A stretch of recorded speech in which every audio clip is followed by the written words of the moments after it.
विश्वं दर्पण दृश्यमान नगरी तुल्यं निजान्तर्गतं पश्यन्नात्मनि मायया बहिर्बोधभूतं यथा निद्रया यः साक्षात् कुरुते प्रबोध समये स्वात्मानं एवाद्वयं तस्मै श्रीगुरुमूर्तये नमः। इदं श्रीदक्षिणामूर्तये अशुभानि निराचष्टे तनोति शुभसन्तितं स्मृतिमात्रेण यत् पुंसां ब्रह्म तन्मङ्गलं परम्। अतिकल्याणं रूपत्वात् नित्यकल्याण संश्रयात् स्मृतृणाम वरदत्वाच ब्रह्म तन्मंगलम विदुः। ओम। इस वीडियो में हम आपको ख्याति बताते हैं। ख्यातियाँ क्या होती हैं? ख्याति का मतलब होता है ख्याति का मतलब होता है भ्रम संबंधी विचार। ठीक है, जो भ्रम संबंधी विचार को ख्याति विचार कहते हैं। जिसमें अब मान लो रज्जु में सर्प दिखता है, तो ये जो भ्रम है इसमें विचार में किस टाइप की ख्याति होती है ना, इसको ख्याति है। अब बहुत बड़े बड़े ख्याति, अब इसमें पहले जैसे हम बता चुके हैं, रज्जु में रस्सी में सर्प दिखता है, क्यों दिखता है, कैसे दिखता है, ये भ्रम क्यों हो रहा है, इसको केवल समझने के लिए सालों लग जाएंगे। हम आपको समझाते रहेंगे कि रज्जु में सर्प क्यों दिखता है, कैसे दिखता है, इसके ऊपर बड़े बड़े ग्रंथ लिखे गए हैं। ठीक है, बड़ी बड़ी ख्यातियों का अन्वेषण हुआ है और बड़े बड़े विद्वानों ने लिखा है। इस भ्रम को समझने के लिए 1 वर्ष लग जाएगा खाली सर्प को, रस्सी को सर्प क्यों समझते हैं। ठीक है, तो हम इसको इतना ना बता के हम जो मुख्य ख्यातियाँ हैं उस पर थोड़ा, जो बड़े बड़े दार्शनिकों के बड़े बड़े ग्रंथ हैं उनमें क्या किसका वर्णन है, इस पर थोड़ा सा हम बात करना चाहिए। पहले हम जैसे मानते हैं, एक होती असत्य ख्याति। ठीक है, अब ये असत्य ख्याति क्या है? ये जो माध्यमिक सर्वशून्यवादी बौद्ध है, ठीक है, वो बोलते हैं कि जो भ्रम स्थल है, ठीक है, उसमें असत और असत दो मतलब भ्रम स्थल में जो असत है और असत का मिथुनीकरण हो रहा है। ठीक है, उन्होंने बोला रज्जु माने सर्प भी असत, मतलब रज्जु भी असत का मतलब रस्सी भी असत और उसमें सर्प भी असत है। असत रज्जु की असत सर्प के रूप में ख्याति होती है।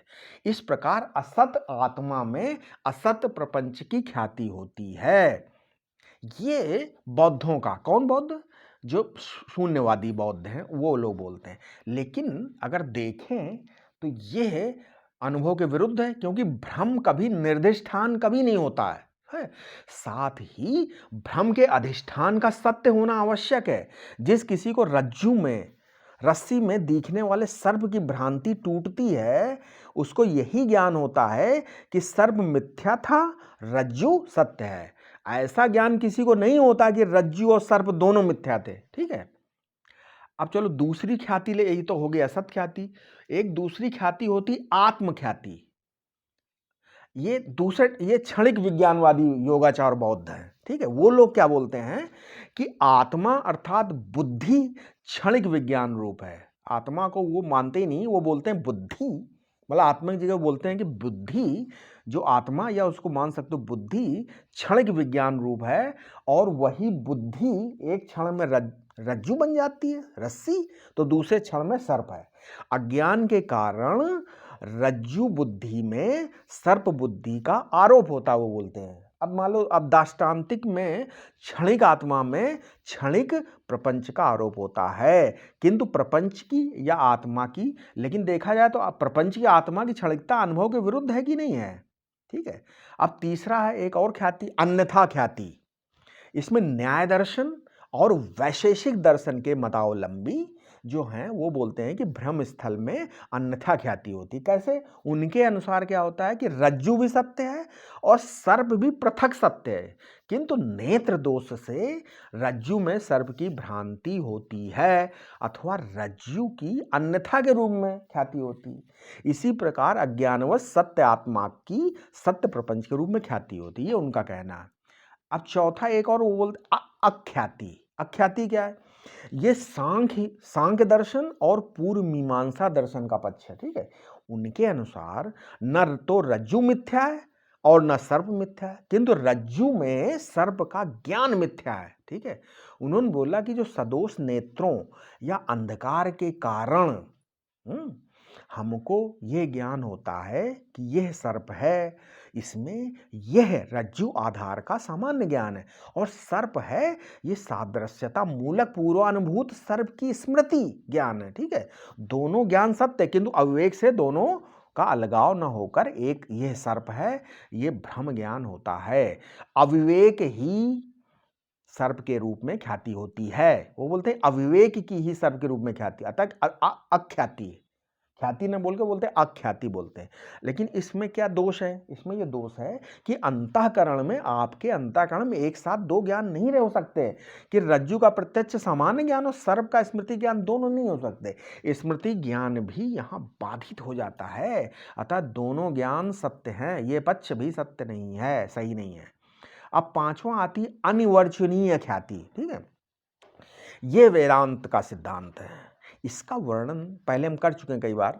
इसमें क्या है, जैसे मान लो रज्जु के अज्ञान से सद असद विलक्षण अनिवर्चनीय सर्प के रूप में रज्जु की ख्याति होती है, यही अनिवर्चनीय ख्याति दार्ष्टान्तिक में। अब आत्मा में प्रपंच और उसका ज्ञान अनिवर्चनीय है, ठीक है। अज्ञान के तमोगुणांश से प्रपंच की प्रतीति तथा सत्वांश से प्रपंच का ज्ञान होता है, तथा रजोगुणांश से प्रपंच के प्रति व्यवहार होता है। अधिष्ठान के ज्ञान से प्रपंच और उसके ज्ञान का मतलब अर्थाध्यास और ज्ञानाध्यास का नाश हो जाता है, तथा मिथ्याबोध से जो व्यवहार का संसर्गाध्यास भी नाश हो जाता है, ठीक है। अब भगवान शंकराचार्य का कहना है कि भ्रम की प्रक्रियाओं में तो भेद होने पर भी एक बात तो सब जगह एक ही मान, सब भ्रम स्थल में, वो क्या है? वो बोलते हैं कि अन्न में अन्न का आभास होता है, ठीक है। उसका कारण है अज्ञान, अविद्या, अविवेक और भूल हो सकती है। अज्ञान ही अध्यास का अभिन्न निमित्तोपादान कारण है। यही अर्थाध्यास है, वही ज्ञानाध्यास और वही संसर्गाध्यास। ये अज्ञान चैतन्य आश्रित ही है, ठीक है। अब प्रपंच जिसमें ईश्वर में दिख रहा है, उसी ईश्वर को जीव रूप को भी दिख रहा है। अतः अहम ब्रह्मास्मि द्वारा अधिष्ठान और प्रकाश की एकता संपन्न होने पर प्रपंच अध्यास निर्वृत्त हो जाता है, ठीक है। अब इसमें एक और है, एक और ख्याति हम चलो बता देते हैं। श्री रामानुजाचार्य ने बोला सत्य ख्याति, ठीक है। रामानुजाचार्य एक नई ख्याति बोलते सत्य ख्याति। ये श्री रामानुजाचार्य विशिष्टाद्वैत का भ्रम विचार है। वो बोलते हैं कि समस्त जगत सत है, उसकी सत्ता वास्तविक है। उनके अनुसार कोई भी ज्ञान मिथ्या नहीं होता है। ज्ञान तथा ज्ञेय सदैव सत है। रज्जु सर्प उदाहरण में पंचीकरण सिद्धांत के अनुसार रज्जु में सर्प का अंश भी मौजूद है, किंतु रज्जु में सर्प के अंश की तुलना में अपना अंश अधिक होता है, ठीक है। अब इसी कारण इसमें क्या होता है, रस्सी तथा रस्सी मतलब रस्सी देखी जाती है, ठीक है। अब इसमें एक दोष क्या है, मान लो इसमें तो अब देखा जाता आता यदि रज्जु में सर्प की प्रतीति हुई तो यह भ्रम अपूर्ण परंतु सत्य ज्ञान है, ठीक है। ये इस प्रकार से ये सत्य ख्याति की बात करते हैं। लेकिन अब सत्य ख्याति की में इसमें समस्या क्या है? अब इसमें एक समस्या ये आएगी कि मान लीजिए रामानुज क्या बोलते हैं कि भ्रम का जो स्थान है, भ्रम को सत्य ज्ञान कहते हैं, भ्रम को, परंतु रज्जु सर्प के अल्प गुणों की समानता के आधार पर रज्जु को सर्प कहना तथा उनके अनुसार आचरण करना उचित नहीं है। भ्रम निराकरण की प्रक्रिया में कुछ तथ्यों पक्षों का विनाश अवश्य होता है। यहाँ आंशिक ज्ञान ही समग्र ज्ञान में परिणित नहीं होता है, बल्कि मिथ्या ज्ञान का पूर्ण निराकरण होता है, ठीक है। चीजें यथार्थ ज्ञान है, समझ गए। इस प्रकार ये इनका है। अब अध्यास की एक और प्रश्न उठाते हैं कि जो अध्यास की संभावना है, ठीक है। मान लो अध्यास की संभावना क्या हो सकता है, मतलब अध्यास के जितने भी उदाहरण में अधिष्ठान और अध्यस्त दोनों पराक मतलब बाहर है, समझ में आया? अब अध्यास की संभावनाओं में हम अगर अब एक प्रश्न उठाते हैं कि जो अध्यास के चाहे जो भी उदाहरण दो, उसमें क्या होता है, अधिष्ठान और अध्यस्त दोनों पराक मतलब बाहर हैं, किंतु आत्मा में प्रपंच के अध्यास में आत्मा देह मन इंद्रियों से प्रत्येक मतलब भीतर या पीछे है तथा प्रपंच पराक है। आत्मा और प्रपंच का परस्पर परस्पर सादृश्य भी नहीं है, अतः यहाँ अध्यास की संभावना नहीं है। लोग बोलते ये भी हो सकता है, तो इसका समाधान ये है कि अध्यास के लिए ये नियम नहीं है कि सामने या बाहर स्थित विषयों में अध्यास होता है।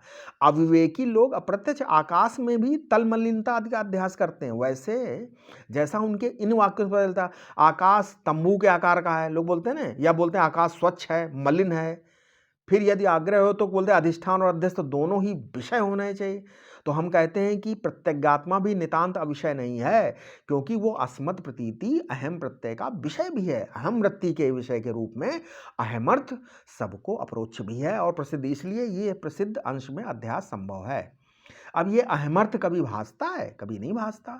जागृत स्वप्न में भासता है, सुषुप्ति में नहीं भासता।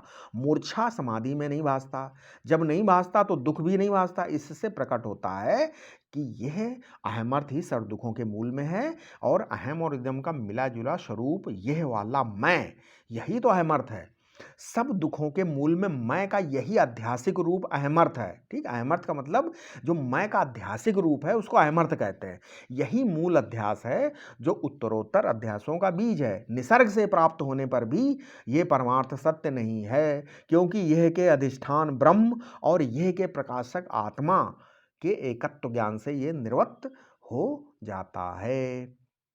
अब जो विद्वान लोग हैं या पंडित लोग अध्यास को ही अविद्या कहते हैं। मैं ये देह हूँ, देही हूँ, जीव हूँ, या अन्य कुछ परिच्छिन्न मान या मानी हुई हैं मतलब चीज़ें, ये अध्यास है। और ऐसा जानना अविद्या, मैं ब्रह्म हूँ, ये बोधवृत्ति विद्या है। और जो पूर्वोक्त समस्त अध्यासों में अविद्या की निवर्तक है। आत्मा विद्या और अविद्या दोनों का अधिष्ठान है, अतः आत्मा स्वयं प्रकाश सन्मात्र वस्तु है। वह अविद्यक अध्यास एवं विद्याजन्य वृत्ति दोनों के दोष और गुण से भी अणुमात्र संबंध नहीं रखता। अब अध्यास, अब फिर एक प्रश्न उठता है, अध्यास ना तो अत्यंत ज्ञात पदार्थ में होता और ना अत्यंत अज्ञात में। ठीक है, कुछ ज्ञात हो कुछ अज्ञात तो अध्यास होता है। बोलते हैं कि अंधकार में जब रस्सी स्पष्ट नहीं दिखती तो पहले कुछ है ऐसा ज्ञान होता है, तदंतर ये सर्प है ये भ्रम ज्ञान होता है। यदि रज्जु अत्यंत ज्ञात हो अथवा अत्यंत अज्ञात हो, कुछ दिखे ही नहीं तो सर्प की भ्रांति नहीं हो सकती, किंतु आत्मा या तो ज्ञात होगा या अज्ञात, तब उसमें भ्रम कैसे होगा, ये एक प्रश्न उठाया। अब उसका उत्तर है कि आत्मा स्वयं प्रकाश है। स्वयं प्रकाश के क्या लक्षण है? अवेदत्वे सति अपरोक्षत्वम, हम कई बार बता चुके हैं। ठीक है, इसका मतलब है वो स्वयं प्रकाश का लक्षण क्या है, ये है मतलब अर्थात इंद्रियां जो हैं, इंद्रियों और मन का अविषय रहता हुआ भी नित्य अपरोक्ष रहना, ये उसका स्वप्रकाश का लक्षण है। ठीक है, कि इंद्रियों मन का अविषय भी रहता हुआ भी नित्य अपरोक्ष रहता है। इसमें जो असंवेदत्व अंश है उसी में अविद्या अध्यास की संभावना रहती है, और जो अपरोक्षत्व अंश है उसमें विद्या का निवास है। इसी से आत्मा सामान्यतः अपरोक्षत्वांश में, जो अपरोक्षत्वांश है उसमें, और विशेषतः अज्ञात असंवेदत्वांश में हो जाता है, और ज्ञाता ज्ञात आत्मा में अध्यास की संभावना हो जाती है। स्वयं प्रकाश आत्मा अवेद होने से अविद्या का अधिष्ठान है, और अप्रोच होने से विद्या का अधिष्ठान है। समझ गए, दोनों अवैध होने से अविद्या का अधिष्ठान है और अप्रोच होने से विद्या का अधिष्ठान है, अर्थात आत्मा ही विद्या और अविद्या दोनों का अधिष्ठान है। जिज्ञासु को यह ध्यान में रखना चाहिए कि यदि आप केवल ये विचार करेंगे कि आत्मा मन इंद्रियों का अविषय है तो आपकी बुद्धि में अविद्या बैठ जाएगी, और यदि ये विचार करेंगे कि मैं आत्मा स्वयं प्रकाश हूं और सदा अपरोक्ष हूं, तो आपकी बुद्धि में विद्या का प्रकाश होगा और अविद्या का नाश होगा। इस प्रकार आत्मा में अनात्मा का अध्यास निर्विरोध सिद्ध है। ठीक है, अब चलिए इसका आखिरी में क्या बोल सकते, जो अध्यास है ये स्वयं अविद्या है या अविद्या का कार्य। अब लोग बोलते हैं कि जो अध्यास है ये स्वयं अविद्या है या अविद्या का कार्य है, तो भामती कार्य प्रथम पक्ष में हैं तो विवरणकार द्वितीय पक्ष में। ठीक है, दोनों का मत में वेदांत स्वीकार है, दोनों में, दोनों के मत वेदांत में स्वीकार। प्रक्रिया में आग्रह क्यों रहता भाई? भेद सभी अविद्यक हैं, चाहे अतः अध्यास और अविद्या का भेद भी ये भी अविद्यक है, तथापि बुद्धि के उत्कर्ष में ये सहायक है। अविद्या का लक्षण है आच्छादकत्व, ठीक है, आच्छादकत्व जो है ये अविद्या का लक्षण है, माने वस्तु के स्वरूप को ढक लेना, आच्छादित कर देना। अध्यास का लक्षण है बुद्धि का वस्तु के स्वरूप के विपरीत होना। सुसुप्ति में बुद्धि नहीं रहती, अतः वहां अध्यास नहीं रहता, किंतु अविद्या रहती है, तभी तो आत्मा वहां केवल रह जाने पर भी अनावृत नहीं होता। जागृत में अविद्या और अध्यास दोनों रहते हैं। वेदांत दर्शन में इनके नाम आवरण और विक्षेप हैं, समझ गए? अब मांडूक कारिका में इसके लिए अग्रहण और अन्यथा ग्रहण शब्दों का प्रयोग है। अविद्या और अध्यास के भी भेद साहित्य में प्रचलित हैं, जैसे अविद्या और माया है, मूला विद्या, तूला विद्या, तो जीवाश्रित अज्ञान का नाम अविद्या है, समझ गए? अब इसमें जो जितनी भी जीवाश्रित, अब चलिए अविद्या का लक्षण क्या हो सकता है?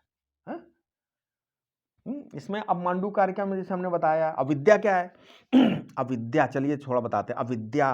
अविद्या क्या है? बोले जीवाश्रित अज्ञान का नाम अविद्या है, अविद्या में अनर्थ हेतुता है, ठीक है। अब माया क्या है? माया ईश्वरा आश्रित अविद्या का नाम माया है ये मूला विद्या क्या है? मूला विद्या जैसे हमने बताया, मूला विद्या ये शुद्ध चैतन्य की अच्छादिका मूला विद्या है, ठीक है। अब तूला विद्या, एक होती तूला विद्या, विषयावच्छिन्न चैतन्य ही अच्छादिका तूला विद्या है। एक होती कारण मूला विद्या, आत्मा को ब्रह्म न जानना, ये कारण मूला विद्या है। एक कार्य मूला विद्या, मतलब आत्मा को जीव जानना, ये कार्य मूला विद्या है। एक होती कारण तूला विद्या, मतलब रज्जु को रज्जु न जानना, कारण तूला विद्या है। कार्य तूला विद्या मतलब रज्जु को सर्प जानना, कार्य तूला विद्या है समझ में आ गया?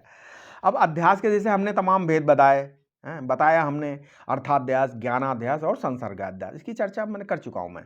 अब ये अविद्या और अध्यास दोनों की निवृत्ति विद्या से हो जाती है, ठीक है। ये विद्या क्या है?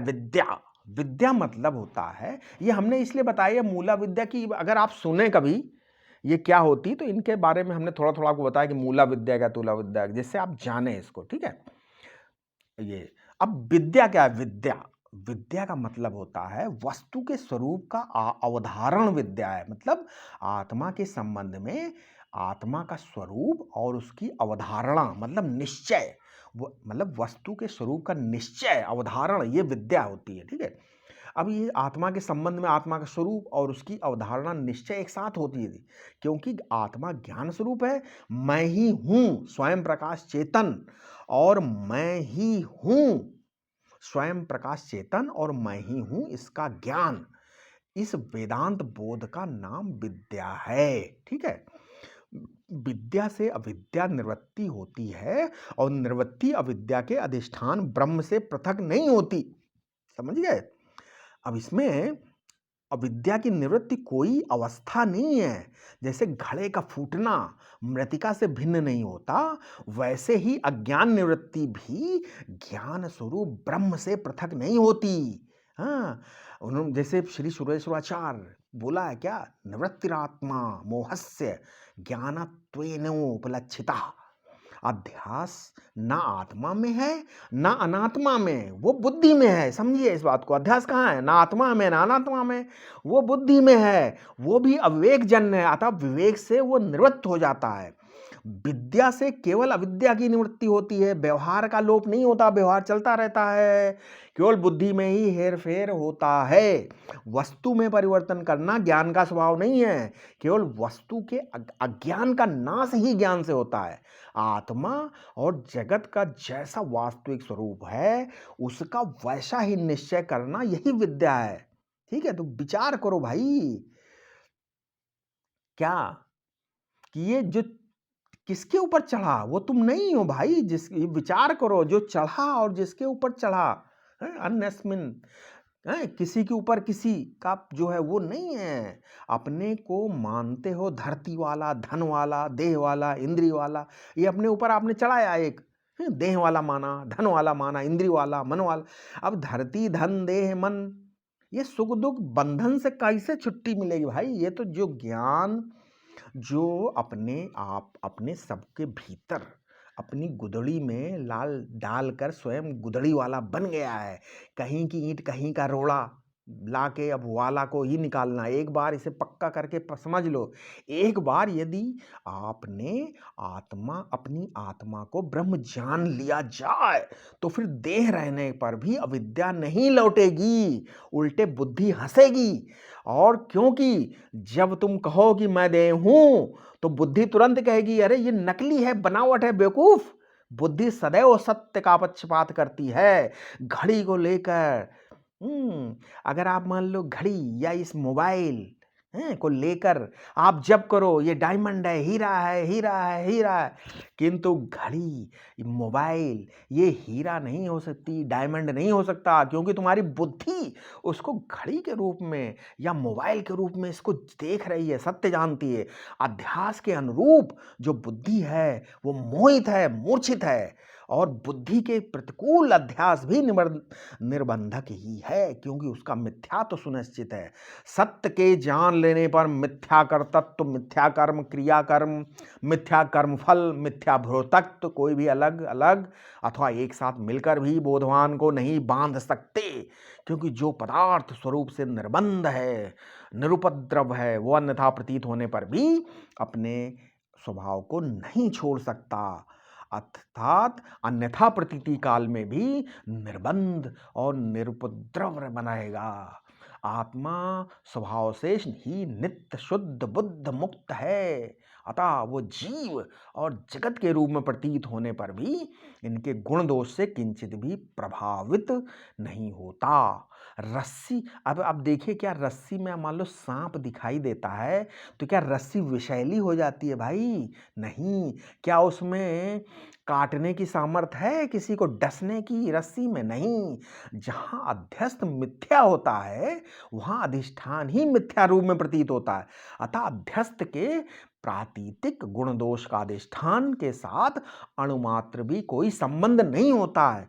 ये तो तुम्हारी आत्मा है जिसमें देश नहीं है, किंतु जिसमें देश स्वप्न के समान फुरफुरा रहा है, फुर रहा है, आभासित हो रहा है, जो कभी काल की सीमा में नहीं बनता, किंतु काल ही जिसके स्वप्न के काल की तरह आभासित हो रहा है, जो वस्तुओं के गुण दोष से अच्छा बुरा नहीं होता, बल्कि वस्तुएं ही जिसमें स्वप्न की वस्तुओं की तरह फुर रही हैं। ऐसे अधिष्ठान हो तुम, स्वयं प्रकाश ब्रह्म, अस्पर्श योगी हो तुम।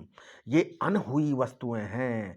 जैसे स्वप्न से यज्ञ से पुण्य नहीं होता, स्वप्न के यज्ञ से पुण्य कहाँ हो सकता, वैसे ही स्वप्न के पाप से पाप नहीं होता। उसी प्रकार ये जो जागृत अवस्था के पाप पुण्य हैं वे दिखाई पड़ते हैं, परंतु उनका आपकी अबाध्यमान सत्ता से कोई संबंध नहीं है। ठीक है, माने हुए सुख दुख असली नहीं होते, वस्तु जैसी है वैसी ही रहती है।